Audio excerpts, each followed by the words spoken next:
அமெரிக்க ஜனாதிபதி Donald Trump Iran மீது போர் தொடுத்திருந்த நிலையில் அந்த போரை இடைக்காலமாக நிறுத்துவது தொடர்பாக 2 வார கால போர் நிறுத்தத்திற்கு அழைப்பு விடுத்தப்பட்டு அது அமுலில் இருக்கின்ற சூழலில் தொடர்ந்தும் லெபனான் பகுதிகளில் தாக்குதல்கள் தீவிரமடைந்து வருவதாக தெரிவிக்கப்பட்டிருப்பதோடு இன்று அவர் ஒரு எச்சரிக்கையையும் விடுத்திருக்கின்றார். குறிப்பாக இந்த ஹோர்முஸ் நீரிணையில் 20% கடல் பயணங்கள் நடைபெறுகின்றன. குறிப்பாக உலகினுடைய எண்ணெய் விநியோகம் என்பது இந்த நீரிணையில் தங்கியிருப்பதன் காரணமாக இந்த நீரிணையை திறந்துவிட வேண்டும் என்ற ஒரு விடயத்தை குறிப்பிட்டிருப்பதோடு இதில் எந்தவித கட்டுப்பாடுகளையும் ஈரான் விதிக்கக்கூடாது என்ற எச்சரிக்கையையும் விடுத்திருக்கின்றார்.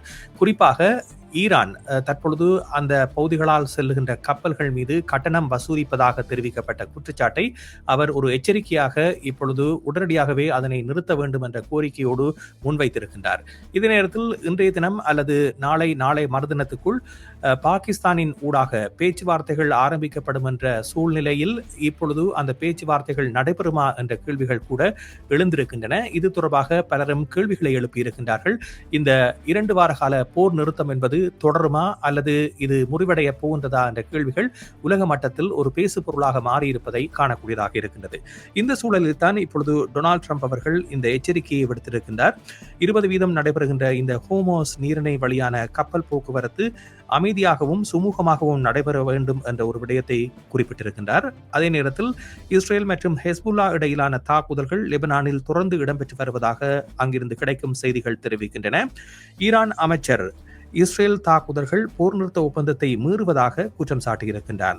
ஆனால் அமெரிக்காவும் இஸ்ரேலும் இது போர் நிறுத்தத்தை மீறவில்லை என்றும், குறிப்பாக லெபனான் என்பது ஒரு தனிப்பட்ட பிராந்தியம் என்றும் அதற்கும் இந்த போர் நிறுத்தத்திற்கும் சம்பந்தம் இல்லை என்ற தகவலையும் வெளியிட்டிருக்கின்றார்.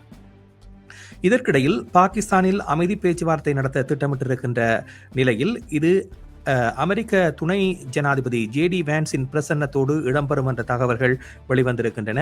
அத்தோடு ஈரானுடைய பிரதிநிதிகளும் இதில் பங்கேற்பார்கள் என்று அறிவிக்கப்பட்டிருக்கின்றது. ஆனால் இந்த சந்திப்பு நடைபெறுமா என்பது இன்னமும் உறுதி செய்யப்படவில்லை என்றும் தெரிவிக்கப்படுகிறது. இந்த நிலையில் தான் இப்பொழுது போர் நிற்குமா அல்லது இந்த சமாதான பேச்சுவார்த்தைகள் அப்படியே முறிவடைய போகின்றனவா என்ற கேள்விகள் எழுந்திருப்பதாக தெரிவிக்கப்பட்டிருக்கின்றது. சிஎம்ஆர் யூடியூப் சேனலில் இணைந்திருக்கும் நேர்கள் அனைவருக்கும் எமது நன்றி. காமெண்ட்ஸ் பகுதியில் உங்கள் கருத்துக்களை தெரிவிக்க தவறாதீர்கள். முக்கிய செய்திகள், காணொளி தொகுப்புகள், நேர்காணல் என பலதரப்பட்ட அம்சங்களையும் உங்களுக்காக தருகின்றது சிஎம்ஆர் யூடியூப் சேனல். சிஎம்ஆர் என்று சர்ச் செய்து எமது யூடியூப் சேனலை சப்ஸ்கிரைப் பண்ணுங்கள். உங்கள் உற்றார் உறவினர் நண்பர்களோடும் இந்த காணொளி தொகுப்புகளை பகிர்ந்து கொள்ளுங்கள். அருகில் இருக்கின்ற முக்கிய காணொளி தொகுப்புகளையும் தவறவிடாமல் பாருங்கள்.